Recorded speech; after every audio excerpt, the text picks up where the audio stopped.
তো কি ব্যাপার বলো তো, সবাই সকালবেলা থেকে ডেইলি ব্লগ যায় তো, আর তোমরা জানো যে আমি খুব ব্যস্ত থাকি আর সময় হয়ে ওঠে না। রবিবার আজকে, রবিবার আমি ঘুম থেকে উঠেছি, হাসবে না কেউ, 10:10-15, ঠিক আছে? তাও আমার ঘুম ভাঙেনি, আমি বুঝতেই পারিনি, কেউ ডাকেনি।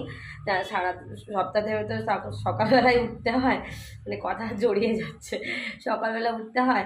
তো সেই জন্য 10:15-20 বাজে উঠেছি, তাও দেবু ডাকছে, কী গো জানো কটা বাজে? 10:15-20 বাজে। মানে তখন মানে কি ঘুমটা ভাঙছে। উঠলাম, উঠে আজকে মহিষীমর্দিনী পুজো, মানে আমাদের এখানে মহিষীমর্দিনী পুজো চলছে, আজকে সপ্তমী, ভেবেছিলাম সকাল থেকেই পুজো দিতে যাব, কারণ হচ্ছে সোমবার থেকে তো আবার আমার কাজ শুরু। অষ্টমীর দিন, অন্যান্যবার অষ্টমীর দিন পুজো দিই, এবার তার হবে না, কারণ আমার কাজ শুরু হয়ে যাবে। তো ভেবেছিলাম যে সকাল থেকেই পুজো দিতে যাবো। এই 10:30টায় ঘুম থেকে উঠে দাঁত টাত মেজে, তো মা সব কাজ করে নিয়েছে, হ্যাঁ, তো মা ঘর ঝাড় দেওয়া, ঘর মোছা, কাপড় কাচা সব করে নিয়েছে। পুজো টুজো এই